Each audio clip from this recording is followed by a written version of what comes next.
Welcome to this tutorial.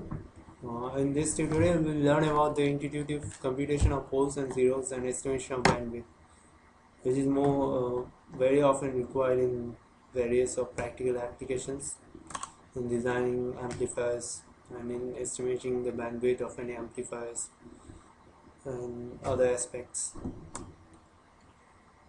In this course, we will learn about how to intuitively get the order of a characteristic equation and the open circuit time constant and the short circuit time constant, the two tools we'll be using to estimate the location of the poles and thereby the bandwidth, and how to identify the zeros in a circuit, its actual location.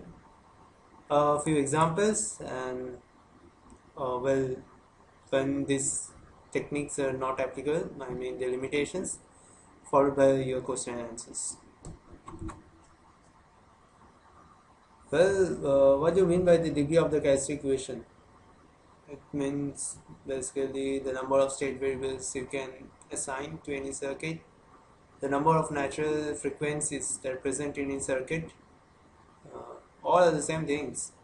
So how to get the order of the characteristic equation? This basically equals to the number of the independent initial conditions that can be arbitrarily prescribed. I repeat, independent initial conditions. So now we apply this in general to any circuit consisting of resistor, inductors and capacitors along with some voltage source and current sources added to it. Now,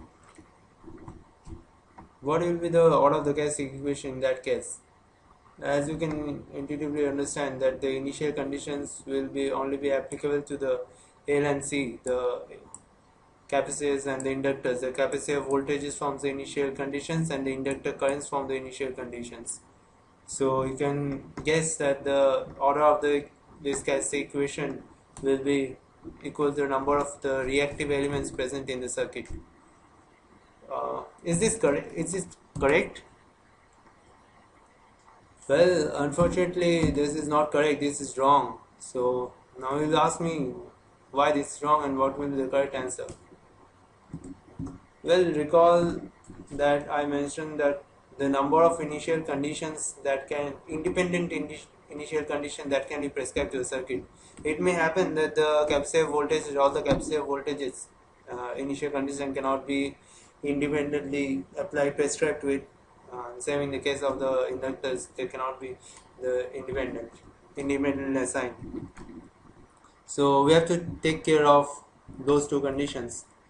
So in short, what will be the order of the characteristic equation will be number of the reactive elements present in the circuit, and subtract from it the number of independent loops that can be formed by the capacitor and voltage sources, and the number of independent cursor that can be constituted by the inductors and current sources. Well, I think it doesn't make any sense until I explain this with an example. So let's follow.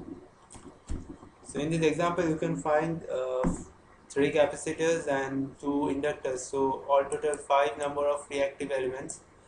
Now this is not the order of this characteristic equation. As you can see, this voltage source V1 and this C1 and C2 forms a loop over here.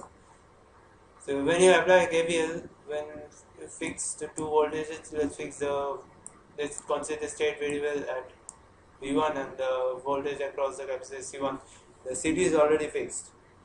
So here you can get one of those loops from the voltage and the capacitor. So -1, and again you see the current flowing through this inductor, and this inductor has to be sent. Whatever current must is applied by this battery or the voltage source must return to it.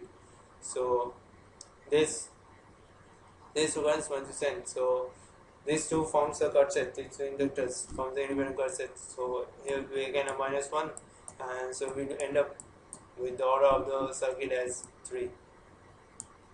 I think with this example, the concept is clear how to intuitively get the order of any characteristic equations. This ends the first part of the tutorial. Stay tuned for the next parts.